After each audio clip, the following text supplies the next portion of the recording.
Hello, my name is Daniel Button, student number 266548. This video summarizes the reading assignment in Unit 8, Relative Justice and Higher Education, the Interactive Classroom. It's authored by Linda Kina. Now, the main idea of this article is focused on preparing incarcerated inmates, particularly in the Missouri Department of Corrections, for re-entry back into communities once they're released. Kina believes it's imperative that the rehabilitative programs offered by the department are very successful. She notes that when departments strive towards zero recidivism, this program is highly effective. She notes that this program isn't only highly effective in helping inmates that are released to keep from reoffending. She says it also is a program that's proven to reduce violations, property damage, and offender-on-offender assaults, as well as teach offenders about compassion and the meaning of selfless behavior while still incarcerated. The overall purpose of this article is to stress that educational programming is in fact the best answer in how to introduce, if you will, inmates back into mainstream society and help them to become productive members within their communities. As the study goes, it says that research shows that participating in educational opportunities while incarcerated greatly reduces recidivism. According to Catherine A. Chappell, education in prison results in increased self-esteem, critical thinking, and self-discipline. She says these personal gains combine to reduce the overall likelihood of a released inmate coming back into negative contact, if you will, with law enforcement once they've been released and they're integrated back into society. It presents the question, is the main idea important? Is the main idea important? That main idea being, is education important to these adult inmates?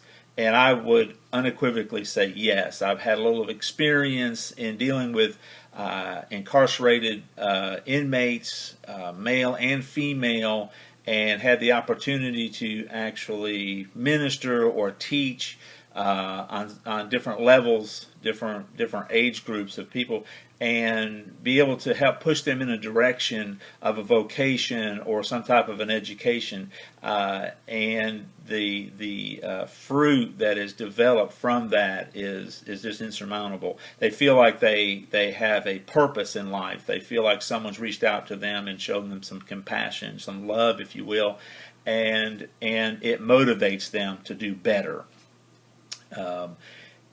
It presents the question, does the article relate to juvenile delinquency as well? And I would have to say absolutely yes.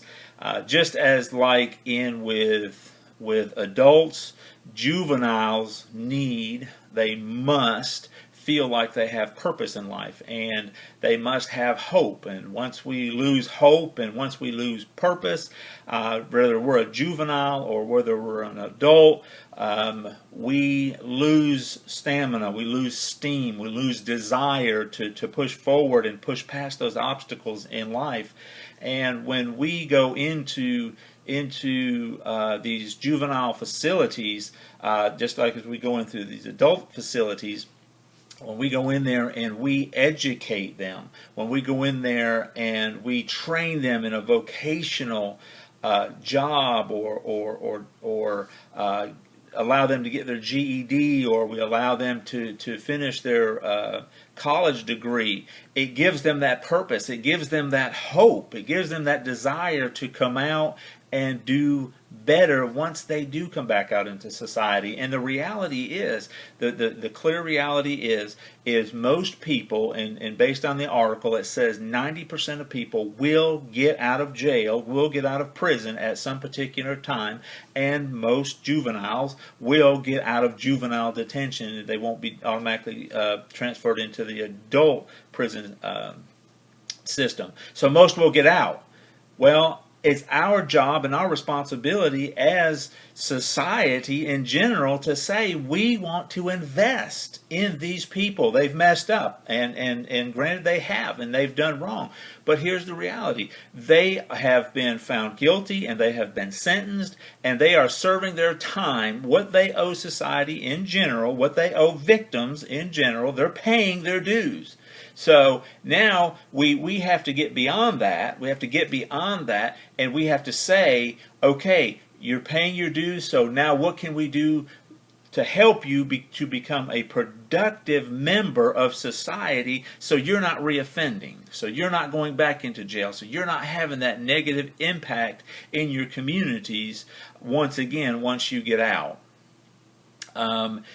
It presents the question, what are the strengths and weaknesses of the article? The strengths and weaknesses of the article. The strengths of the article is how it really truly pushes the educational, either or academically or vocationally, and stresses the absolute need for it, because there's an absolute need for that, and it highly stresses and certainly infers that unless society binds together, unless society says, yes, we're going to invest finances and time and effort into these programs within our prison system, all we're doing is we're using the prison system as a form of punishment and not education, either in the adult prison system and most certainly in the juvenile prison system. When they're juveniles and they're in some type of detention facility, they are the most apt to receive the education, the more apt to receive the vocational training, and when they come out and they graduate into adulthood, and then they start becoming productive members of society. And isn't that what we all want? We want people to be productive. We don't want to have to take care of people. The general consensus in society, they do not like government handouts, and they don't like when the government gives handouts. They believe that you should work if you want to eat. They believe that you should not want handouts, that you should desire to self-sustain and be profitable to your community and not a drain on your community. It presents the question, was it well written, organized, and easy to understand? It was very well written. There was just a few grammar errors, and a few paragraphs had some issues with them that kind of jumped around a little bit, but overall it was very easy to follow, and it was very intuitive and very educational. I learned some nuggets of truth that I've kept the article and plan on referring back to it in future training that I do within our agency. It says, who is the intended audience? Who is the intended audience? I believe the intended audience is anyone that will read the article. I don't think it's merely for just correctional officers. I don't think it's merely for the administrative staff. I don't believe it's merely for the inmates or merely for juveniles or state employees that have any kind of dealing with juvenile offenders or even adult offenders, even though I believe they're part of it. They're part of the intended audience. But I believe the general society, anyone that will actively read this with an open mind, I believe it's for them as well, because these programs that are in these prison systems, they need help, they need support, they need finances, and they need people to volunteer willing to go in and train and educate these men and women and these juveniles that are incarcerated, and that takes time and effort, and they need people to take ownership of these programs and just fully support them. So I believe the intended audience is everyone. And is the article supported by evidence? I think very much so. Article is very is very educational, and it gives a lot of facts, gives a lot of statistics for in regards to recidivism and reoffenders, and not only does it help those that are incarcerated, juveniles and adults that are incarcerated. It helps those that are in jail, and it helps those that are outside of jail. So I believe it's a win-win situation. Did the author forget anything? No, I think the author was very inclusive. I could have read 4 or 5 more pages if they would have written it. It was very engaging, and I took some notes and highlighted some areas that I thought was really good and very, very important.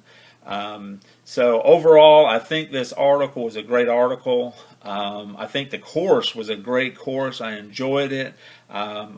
Certainly keeping all of my material that I have and all of the web links that I connected to as resources, and I think that this is a very productive course. Thank you very much.